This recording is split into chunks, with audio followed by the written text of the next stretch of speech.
Bismillahirrahmanirrahim. Assalamualaikum warahmatullahi wabarakatuh.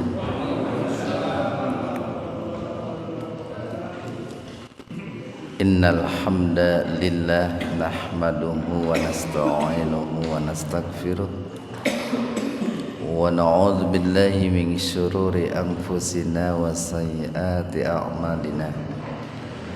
May yahdihillahu fahuwal muhtadi wa may yudlilhu falan tajida lahu waliyyan mursyida. Asyhadu an la ilaha illallah wahdahu la syarikalah wa asyhadu anna Muhammadan abduhu wa rasuluh alladzi la nabiyya wa la rasula ba'dah. Hadirin ikhwatu iman jemaah Majlis Tafsir Illiyin yang mudah-mudahan senantiasa diberikan kesehatan dan keberkahan Allah Subhanahu wa taala. Kajian tafsir di Majlis Tafsir Illiyin pada kesempatan subuh kali ini membahas surat An-Nisa ayat 53 halaman 87. An-Nisa ayat 53. Kita bahas tajwidnya dulu. Idhar syafawi. Mim mati ketemu dengan lam secara terpisah. Jadi mimnya dibaca jelas itu, tahan dua ketukan. Lahum idhar syafawi. Mim mati ketemu dengan nun secara terpisah juga. Nasi mantabi wawu mantabi iya bum idgum bigunna. Domatain ketemu dengan mim secara terpisah juga. Jadi membacanya diidgumkan ya, dimasukkan ke mim bigunna dengan mendengung. Minal idhar qamariyah. Lamnya dibaca jelas itu. Atau alif lam qamariyah.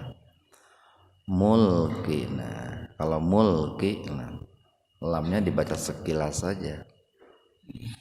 Minal mulki fa'idzalla idgham bila guna. Fathatain ketemu lam. Membacanya dimasukkan ke lam tanpa mendengung. Jadi nggak usah fa'idzalla, nggak usah begitu. Kalau begitu jadi mendengung. Fa'idzalla matabi alif yuk. Nah yuk hamzah glatoh gitu. Huruf hamzah yang sukun di tengah-tengah kata.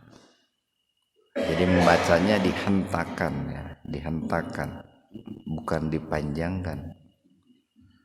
Penulisan hamzah di atas wawu karena sebelumnya domah, Pak. Jadi hamzah itu tergantung harokat sebelumnya. Kalau sebelumnya domah biasanya di atas wawu. Kalau sebelumnya fathah di atas alif. Kalau sebelumnya kasroh di atas ya. Jadi terkadang hamzah itu nggak punya rumah sendiri itu. Tergantung harokat sebelumnya. Tu madmi wawu nan idgham samsiyah gunna. Jadi huruf lamnya diabaikan saja atau tidak dinampakkan, tapi dimasukkan langsung ke huruf setelah lam. Nah, di sini huruf setelah lamnya nun. Makanya ada tasdidnya itu. Jadi dimasukkan ke nun dengan mendengung gitu. Na mantabi alif naqi mantabi iya ro mad iwan. Ikhwanu fiddin arsyadakumullah, am ataukah, ini tiba-tiba muncul kata am itu ataukah, karena ini kan merupakan sambungan ya. Ayat ini membahas menyambung dari ayat-ayat sebelumnya gitu. Jadi kan dalam ayat-ayat sebelumnya itu di antara klaim orang-orang Yahudi Zionis Israel kalau hari ini, di antara klaim mereka itu adalah pertama mereka menganggap bahwa mereka lah orang-orang yang suci itu. Itu di ayat yang ke-49 itu. Atau di ayat lain mereka mengklaim bahwa mereka lah orang-orang yang dicintai, dikasihi oleh Allah. Atau di ayat lain lagi mereka adalah orang-orang yang tidak akan masuk surga, masuk neraka kecuali hanya sebentar saja. Atau klaim mereka di ayat yang lain bahwa tidak akan ada yang masuk surga kecuali mereka saja. Nah, di ayat yang ke-50, nah, di antara keburukan mereka yang lain pun adalah mereka selalu mengada-ngada ya, atau berdusta atas nama Allah. Kemudian keburukan mereka yang lain, mereka adalah beriman kepada al-jibt dan at-taghut, beriman kepada syaitan dan juga kepada segala yang diibadahi selain Allah Subhanahu wa taala. Baik itu dari kalangan kahin ya, dukun, dari kalangan sahir ya, tukang sihir, ataupun dari kalangan penguasa-penguasa yang zalim gitu ya. Atau klaim mereka itu adalah bahwa merekalah orang-orang yang hanya diberikan hidayah oleh Allah Subhanahu wa taala. Nah, maka di ayat 53 ini berbicara tentang klaim yang lain ya, ataupun pengakuan mereka yang lain, bahwa mereka itu adalah menganggap kekuasaan ya, atau kerajaan atau kepemimpinan itu hanya Allah peruntukkan untuk mereka, Pak. Nah, makanya ambisi orang-orang Yahudi untuk menjadi pemimpin, penguasa itu sangat besar sekali gitu. Karena dalam keyakinan mereka hanya mereka lah yang berhak untuk memimpin dunia itu, Pak. Makanya di ayat ini nih, am ataukah lahum, bagi mereka orang-orang Yahudi, nasibun bagian minal mulki, dari kerajaan, dari kekuasaan, dari kepemimpinan. Faidan jika demikian, ini merupakan sebuah peringatan bagi kita umat Islam. Faidan jika demikian adanya, la yu'tuna, ini laknya nah nafi ini meniadakan. La yu'tuna, mereka tidak akan memberikan an-nasa kepada orang lain, kepada manusia yang lain selain mereka orang Yahudi, nakiro. Nakiro itu ini merupakan bagian terkecil, Pak. Kemarin kita sampaikan tuh ada di selain kolila itu ada fatila itu ayat 49 itu. Fatila itu bagian terkecil, sering dikatakan itu merupakan serat yang ada pada buah kurma. Kalau nakiro itu merupakan ini lubang yang sangat kecil oleh para ulama sering dikatakan lubang yang sangat kecil yang ada pada biji kurma itu Pak. Kalau makan kurma coba dilihat itu ada lubang kecil di biji kurma itu. Nah, jadi mereka tidak akan memberikan kerajaan, kekuasaan, kepemimpinan kepada orang lain selain orang Yahudi sedikit pun gitu Pak, sekecil apapun. Nah ini harus menjadi peringatan nih bagi kita semua umat Islam itu. Dan ini menunjukkan betapa bakhilnya gitu, betapa kikirnya orang-orang Yahudi itu. Mereka bukan hanya tidak mau berbagi ya, kekuasaan, tapi mereka pun akan merampas kekuasaan yang menjadi hak orang lain itu. Nah, cuman sayangnya kan tidak semua umat Islam itu menyadari semua itu. Berikutnya nih, ataukah yahsuduna, mereka senantiasa hasud, senantiasa iri, dengki. Nah, hasud itu menginginkan apa yang dimiliki orang lain dan berharap orang lain pun kehilangan apa yang dimiliki itu Pak. Sekali lagi, hasud itu menginginkan apa yang dimiliki orang lain gitu, dan berharap orang lain kehilangan apa yang dimilikinya, itu hasud. Beda dengan ghibthah. Nah itu ghibthah itu seseorang menginginkan apa yang diinginkan, apa yang dimiliki orang lain tanpa berharap orang lain kehilangan yang dimilikinya, itu ghibthah. Makanya para ulama mengatakan kalau ghibthah itu boleh gitu, boleh. Jadi barangkali ada sahabat atau tetangga gitu ya, punya sesuatu, mungkin kendaraan atau rumah bagus, kita ingin gitu, tapi tidak berharap orang lain jatuh miskin atau kehilangan yang dimilikinya, itu ghibthah. Nah kalau hasud, berharap atau menginginkan apa yang dimiliki orang dan berharap orang lain itu kehilangan yang dimilikinya. Nah ini merupakan salah satu tabiat buruk orang-orang Yahudi.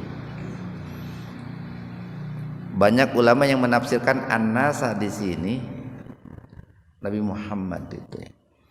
Jadi secara khusus manusia yang dimaksud di sini secara tekstual itulah Nabi Muhammad. Tapi untuk konteks hari ini berlaku umum juga, Pak. Artinya bukan hanya sebatas Nabi Muhammad. Mereka orang-orang Yahudi itu iri, dengki, hasud terhadap orang lain, khususnya Rasulullah sallallahu alaihi wasallam.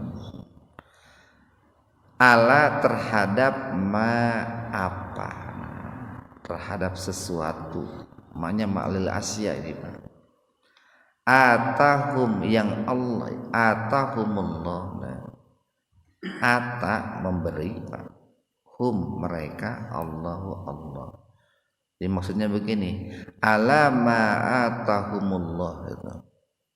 Atas apa yang Allah karuniakan kepada mereka manusia lain selain orang Yahudi itu. Min fadlih, dari karunia-Nya, dari keutamaannya. Ini kalau ditujukan kepada Rasulullah sallallahu alaihi wasallam, min fadlih di sini atau fadilah yang Allah karuniakan kepada Rasulullah, satu kan kenabian, kerasulan gitu Pak, atau kemenangan-kemenangan yang diraih oleh Rasulullah dan para sahabatnya. Nah, orang-orang Yahudi itu iri, mereka dengki itu dengan keutamaan-keutamaan yang Allah karuniakan gitu, dengan penuh sukarela tentunya Pak. Kita sering bahas tuh kalau menggunakan ata itu pemberiannya pemberian dengan penuh sukarela, pemberian yang dilakukan dengan lahir dan batin.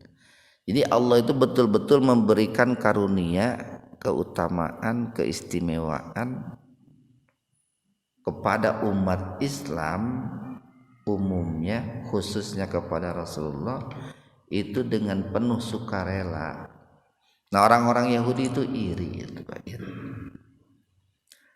Faqad maka sungguh-sungguh nih, disindir oleh Allah nih, faqad maka sungguh-sungguh, nyata-nyata gitu. Ini taukid nih. Biar mereka itu sadar, biar mereka yakin. Maka nyata-nyata ataina telah kami berikan, kata Allah begitu. Sama nih Pak, tadi atahum, ini ataina di ayat 53 yu'tuna nasa nakira. Sama itu kata dasarnya itu ata itu. Di faqad maka nyata-nyata ataina kami telah berikan, kata Allah. Berikan apa? Nanti ada nih. Ala Ibrahim, kepada keluarga Ibrahim. Bahkan kalau menggunakan alun lebih luas bila dibanding menggunakan ahlun. Kan di Al-Quran itu ada ahlun, ada alun, ada ahun malah gitu Pak. Ahun saudara itu, ahun ahlun keluarga gitu. Kalau alun itu bukan sebatas keluarga, tapi pengikut. Ala Fir'aun itu keluarga Fir'aun dan para pengikutnya. Ala Ibrahim, keluarga Ibrahim dan para pengikutnya. Nah, Allah telah berikan kepada Nabi Ibrahim, keluarganya dan para pengikutnya. Tentu keluarga di sini adalah keluarga yang beriman, Pak. Karena dalam konsep Al-Quran itu seseorang itu baru dikatakan keluarga manakala mereka itu satu ideologi, Pak. Satu akidah.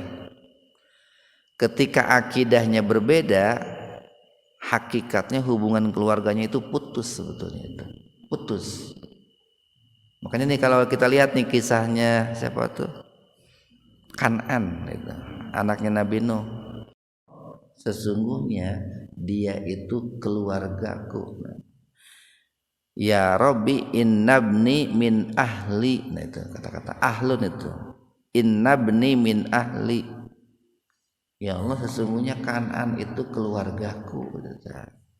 Dijawab, dibantah tuh oleh Allah. Innahu laisa min ahli. Dia itu bukan keluargamu. Nah itu Pak. Karena beda akidah. Nah makanya yang disebut dengan ala Ibrahim itu keluarga yang seakidah dan juga para pengikutnya yang tentunya yang seakidah, Pak. Kalau tidak seakidah kan tidak mungkin jadi pengikut gitu, Pak. Kalau tidak seideologi. Nah Allah itu telah karuniakan kepada Nabi Ibrahim, keluarganya dan juga para pengikutnya yang setia apa? Alkitab, kitab, sahifah itu, wal hikmah dan juga hikmah. Hikmah itu tergantung kata yang menyertainya, Pak, artinya itu. Kalau kata hikmah itu digandeng dengan kata Alkitab dan ditujukan kepada Rasulullah, maka yang dimaksud al-hikmah itu adalah as-sunnah gitu. Jadi Alkitab wal hikmah maksudnya adalah Al-Quran dan as-sunnah kalau ditujukan kepada Rasulullah. Nah kalau ditujukan kepada Nabi Ibrahim, al-hikmah di sini adalah ilmu dan tekad itu, Pak. Jadi Allah karuniakan kepada Nabi Ibrahim itu kitab ya, sohifah lembaran-lembaran, dan juga hikmah, maksudnya ilmu dan tekad untuk mengamalkan ilmunya. Nantilah kita bahas dalam ayat yang lain. Salah satunya ketika bicara tentang Luqman, nanti kita bahas tuh. Wa laqad ataina Luqmanal hikmah, nah itu Pak. Dan kami telah berikan kepada Luqman itu hikmah. Nah itu Ibnu Katsir mengatakan bahwa al hikmah di situ adalah al ilmu wal iradah wal azm, ilmu dan juga tekad untuk merealisasikan ilmu. Wa atainahum wa dan ataina kami telah berikan, kata Allah, hum kepada mereka. Ini domir hum itu siapa mereka di sini? Ala Ibrahim. Dan kami telah berikan kepada Nabi Ibrahim keluarganya yang seakidah dan para pengikutnya yang setia. Apa? Mulkan, kerajaan, azima, yang sangat besar. Nah ini kan sindiran bagi orang atau dari Allah untuk orang-orang Yahudi. Dalam arti begini, kenapa sih Yahudi itu mereka itu tidak iri terhadap karunia Allah yang Allah berikan kepada Nabi Ibrahim? Satu, Allah berikan kitab suci. Yang kedua, Allah berikan hikmah. Yang ketiga, Allah berikan kerajaan. Kenapa mereka tidak iri, tapi kepada Nabi Muhammad malah iri gitu Pak? Kan ini merupakan sesuatu yang tidak benar gitu ya. Mestinya kalau mereka itu kepada Nabi Muhammad iri, kepada Nabi Ibrahim pun iri gitu.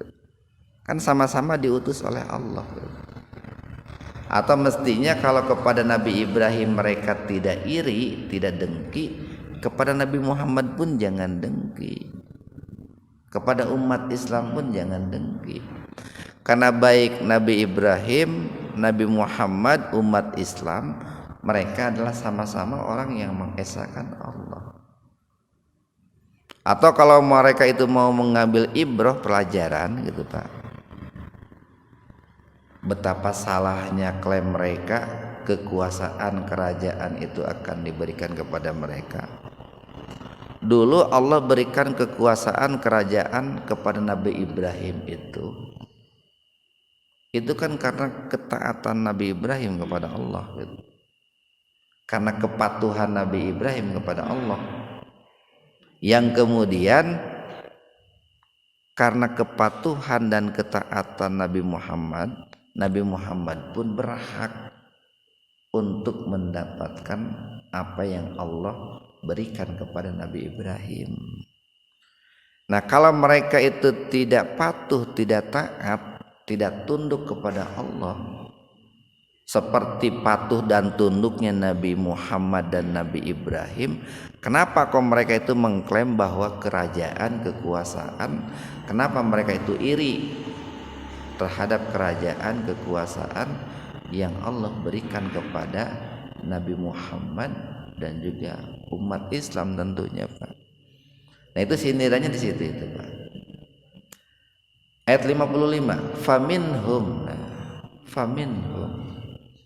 fa maka min sebagian, hum dari mereka. Ini tiga huruf digabung ini Pak, tiga kata digabung.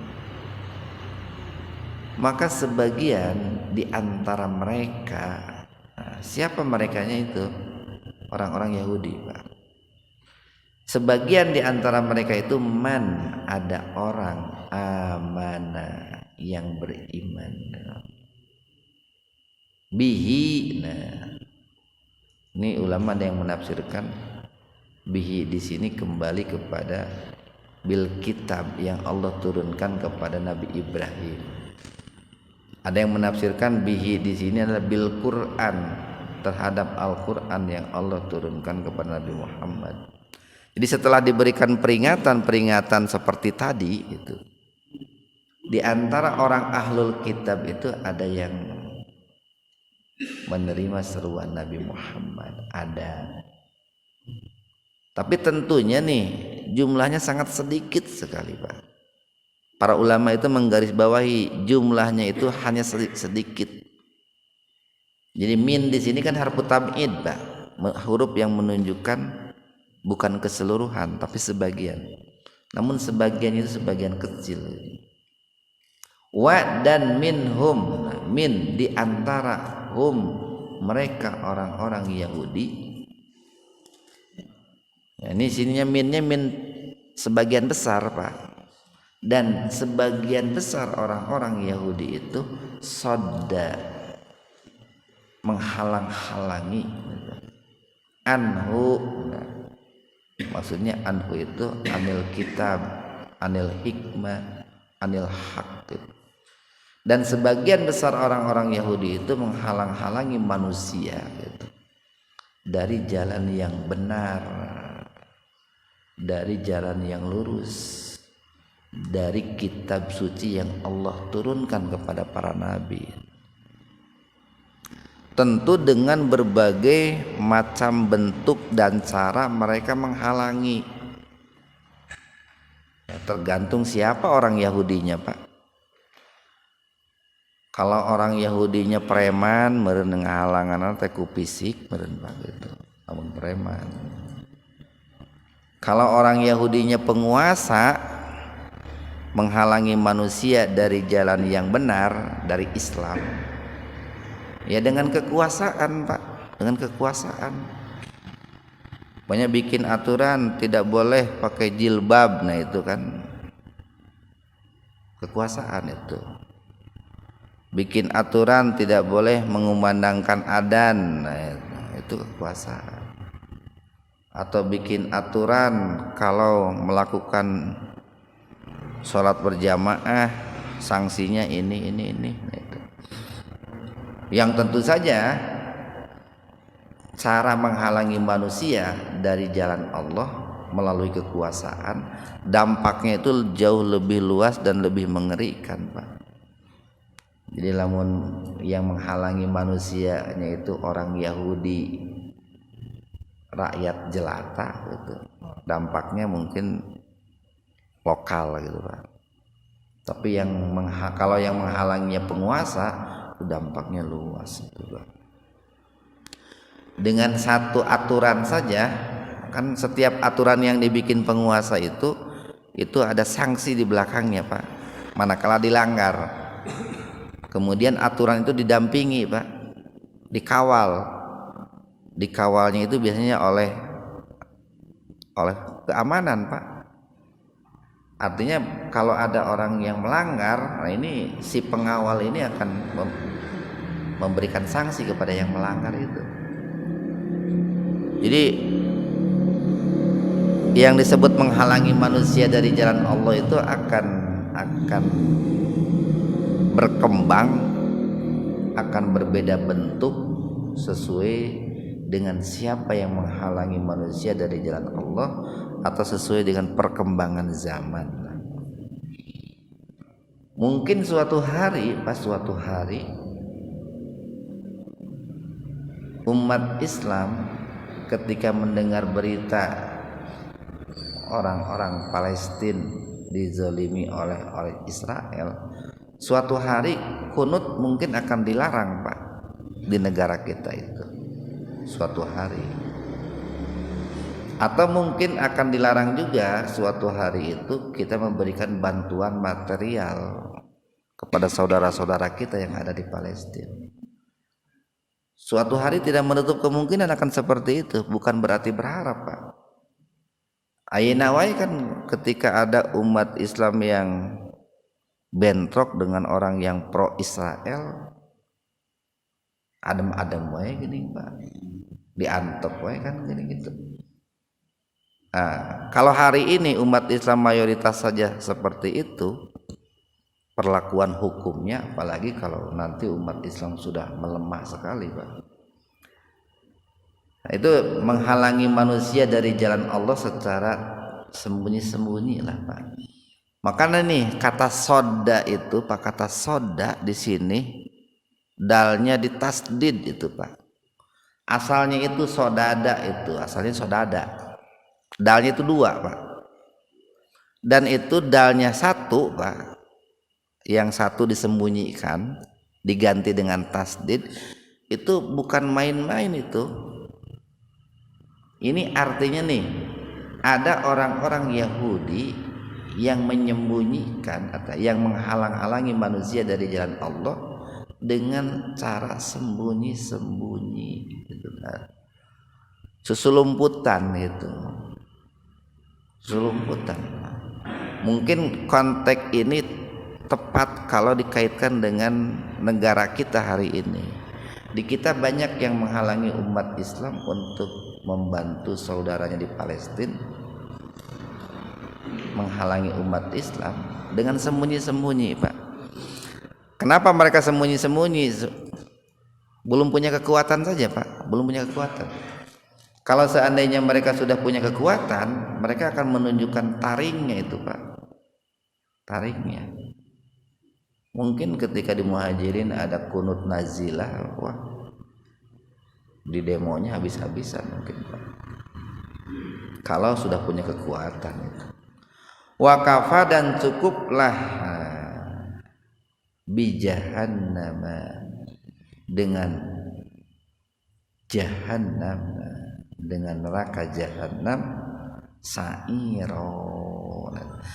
Nah ini sa'ir ini merupakan salah satu nama di antara nama neraka.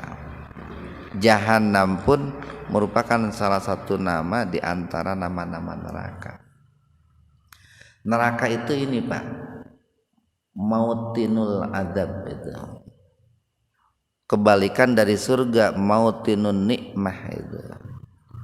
Kalau surga mautinun nikmah, tempat yang penuh dengan kenikmatan.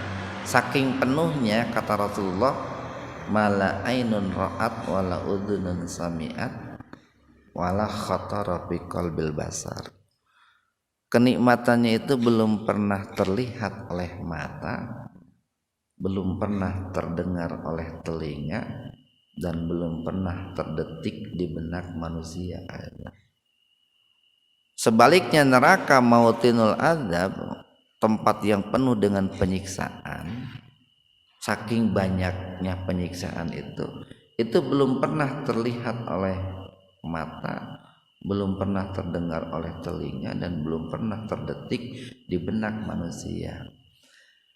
Jadi siksa api neraka itu bukan apa, siksa neraka itu bukan hanya api Pak, nih perlu saya sempurnakan atau saya lebih luas sekali. Yang namanya neraka itu bukan hanya sebatas api gitu. Api itu bagian daripada siksa api neraka gitu. Bagian daripada siksa neraka. Bukan hanya api. Seperti halnya surga Pak. Surga itu bukan hanya sebatas taman gitu. Bukan hanya sebatas buah-buahan. Bukan hanya sebatas makanan minuman, bukan hanya sebatas tempat tinggal, bukan hanya sebatas bidadari. Banyak surga itu. Nah, begitu pula neraka nih Pak. Cuman kan yang populer di masyarakat yang namanya neraka itu api kan gitu ya, api. Padahal kan makhluk Allah yang lebih kuat dari api banyak Pak, banyak. Air kan lebih kuat dari api itu Pak. Angin lebih kuat daripada api. Ketika air dan angin itu Allah jadikan alat untuk menyiksa, lebih mengerikan daripada api sebetulnya Pak. Lebih mengerikan. Sampai tinggali ketika terjadi bencana-bencana, musibah-musibah yang disebabkan oleh air atau angin, wah, lebih cepat atau Pak ketimbang dengan api, lebih mengerikan. Nah, satu ayat lagi nih, inna sesungguhnya alladzina, orang-orang yang kafaru kafir. Orang kafir itu terbagi dua, Pak. Ada orang kafir dari kalangan ahlul kitab, Yahudi, Nasrani. Yang kedua ada orang kafir dari kalangan orang-orang musyrik, Pak. Orang-orang musyrik. Innal ladzina kafaru min ahlil kitab wal musyrikin, itu Pak. Al-Bayyinah itu. Sesungguhnya orang-orang kafir, satu dari kalangan ahlul kitab Yahudi Nasrani, yang kedua dari kalangan orang-orang musyrik. Jadi orang kafir di zaman Rasulullah nih, kalau orang kafirnya itu di Mekah itu dari kalangan orang musyrik. Kalau orang kafirnya di Madinah itu dari kalangan Yahudi Nasrani, Pak. Tapi dua-duanya orang kafir. Artinya mereka adalah sama-sama orang yang menutup hatinya, pendengarannya, penglihatannya, akalnya dari kebenaran Al-Quran, kebenaran Islam. Nah, sesungguhnya orang-orang yang kafir bi ayatina, bi terhadap ayati, ayat-ayat kami, nah kata Allah, baik ayat kauniyah alam semesta, terlebih-lebih ayat kauliyah seperti Al-Quran nih, Pak. Kalau ayat kauniyah alam semesta itu ayat-ayat fisik yang tampilannya besar, bahkan sangat besar. Kalau ayat-ayat kauliyah itu ayat-ayat Allah yang hakikatnya non fisik, Pak. Ya sama, ada yang pendek, ada yang panjang gitu. Ini ayat kauniyah yang gede itu gunung gitu, Pak ya. Laut. Lamun di Al-Qur'an mah itu teh Al-Baqarah, Ali Imran, An-Nisa, para ranjang gitu, Pak. Ayat kauniyah teh nu karecil, semut, lalat gitu. Itu kalau di dalam Al-Qur'an mah ayat-ayat yang surat-surat pendek lah. Al-Ikhlas gitu, Pak. Karesep urang geuning gitu. Surat-surat pendek gitu. Jadi sesungguhnya orang-orang yang kafir terhadap ayat Allah, baik kauniyah terlebih-lebih kauliyah atau Qur'aniyah, saufa nanti, itu Pak, nanti. Ada fa, ada summa, ada sa, ada saufa, Pak. Kalau saufa nantinya itu ada jeda waktu cukup panjang atau sangat panjang. Nanti di yaumul akhir, Pak, gitu. Nuslihim, nu-nya itu kami, Pak. Kami akan masukkan mereka. Kami akan giring mereka, orang-orang kafir itu, baik ahlul kitab ataupun musyrikin, naron ke dalam api. Nah, kalau di Al-Quran terjemah biasanya diartikan ke dalam neraka gitu. Tadi kita katakan api itu bagian dari siksa neraka. Siksa neraka itu bukan hanya sebatas api, itu Pak. Cuman kan begini, Pak, bahasa kita Indonesia itu miskin, sehingga seringkali banyak istilah-istilah Al-Quran yang tidak bisa diwakili oleh bahasa Indonesia. Lebih kaya bahasa Sunda, Pak. Bahasa Sunda itu kaya, itu serat dengan nilai, serat dengan nilai. Barangkali dulu orang yang ini menggagas bahasa Sunda belajar banyak dari Al-Quran itu. Sakuya dina Al-Quran mah aya jazaun, balasan, aya sawabun, imbalan, aya ajrun, pahala gitu kan. Kayak di Sunda itu aya tuang, neda, dahar, madang, nyatu gitu, Pak. Jadi serat dengan nilai. Tapi bahasa Indonesia naon enggak Pak? Makan aja. Ada nggak kata lain selain makan? Kan nggak ada. Jadi tingkatan bahasa Sunda itu kaya sekali itu. Mungkin belajar dari Al-Quran, mungkin saya berpikirnya begitu. Kalau bahasa Indonesia minum aja nggak ada bahasa yang lain itu. Ai bahasa Sunda makan ini, ayah ngaleut, nginum, nandai gini. Loba lah. Anu sebanding dengan kata nginum kayak gini, ngarot, kan gitu. Bahasa Sunda itu banyak tuh. Sama di Al-Quran pun kata yang menunjukkan minum itu banyak, bukan hanya saroba gitu. Nah, nanti kami akan masukkan mereka itu naron ke api, Pak, ke api. Karena kan selain api ada juga, bahkan di neraka itu ada dingin kan, Pak? Ada dingin. Dingin cok aya orang tuh gurau. Di neraka macam moal aya tiis. Di neraka di surga moal aya seuneu cenah.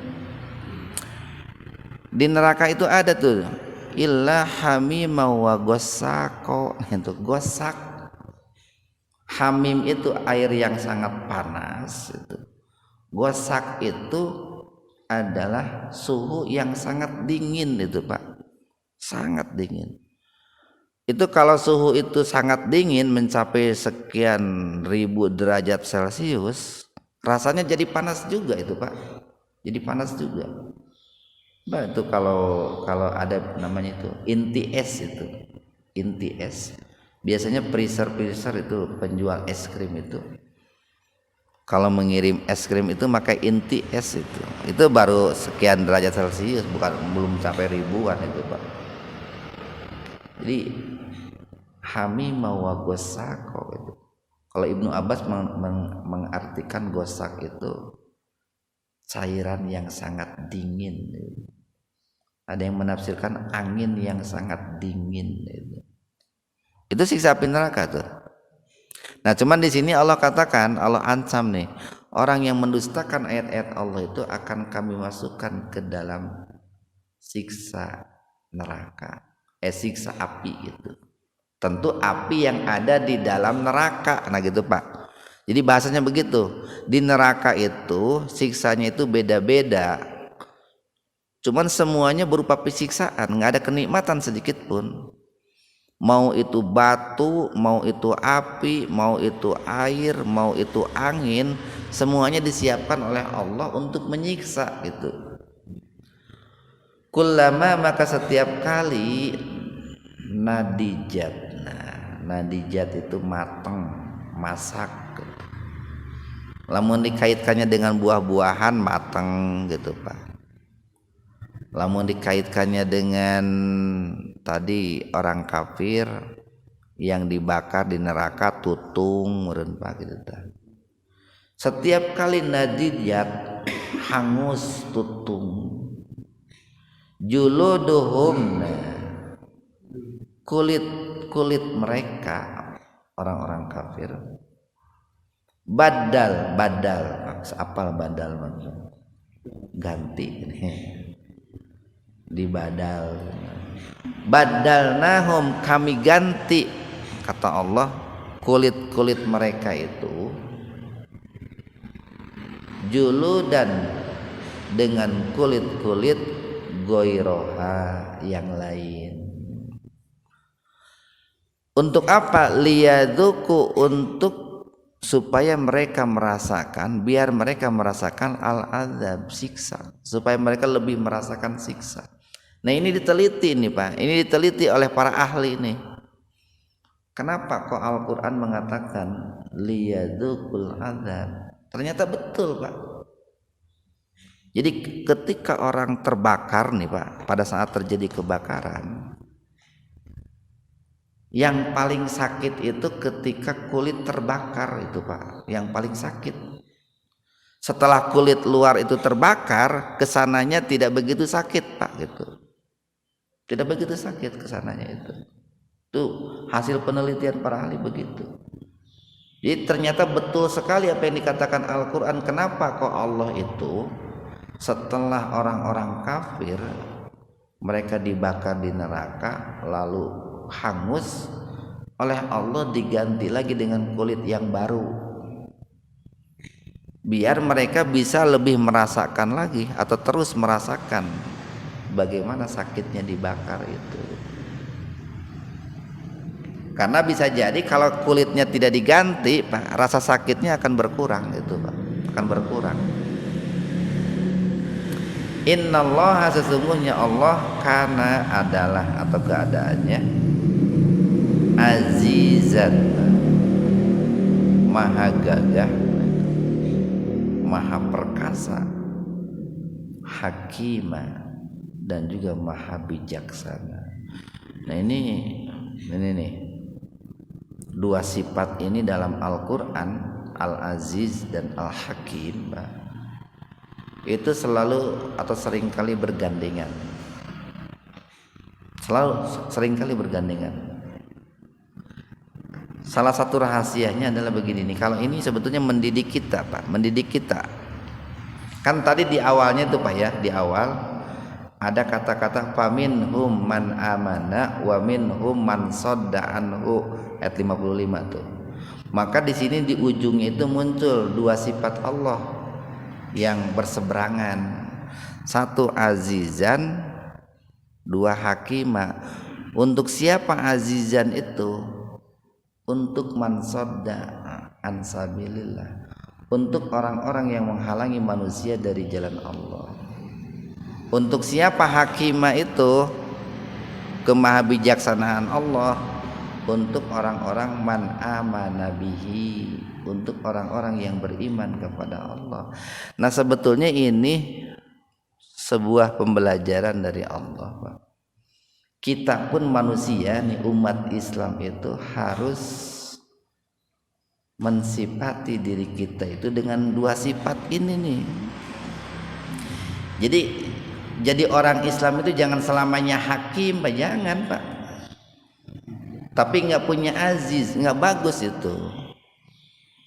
Selamanya bijak gitu, tapi nggak ada muncul ketegasan, nggak bagus.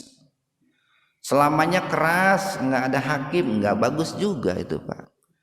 Jadi kita harus pandai memposisikan diri kita, kepada siapa kita itu hakim, kepada siapa kita itu aziz itu, Pak. Nu aya sok malah dibalik kita itu. Kepada orang Yahudi hakim gitu, bijak gitu. Kepada orang Islam aziz, gagah gitu. Lamun kahareupeun orang Yahudi murungkut, kepada sesama orang beriman mulak cangkeng. Nah eta dibalik, Pak. Mestinya tadi seperti Allah itu kepada yang sadda an sabilillah aziz, kepada yang man amana billah hakim, mestinya kan begitu. Nah dua sifat itu biar seimbang harus ada dalam diri kita. Tidak boleh selamanya kita itu menjadi mengalah, tetapi tidak boleh selamanya kita itu ingin menang sendiri. Harus seimbang, Pak. Mudah-mudahan ada hikmah dan manfaatnya untuk kita semua. Subhanakallahumma bihamdika asyhadu an la ilaha illa anta astaghfiruka wa atubu ilaik. Assalamualaikum warahmatullahi wabarakatuh.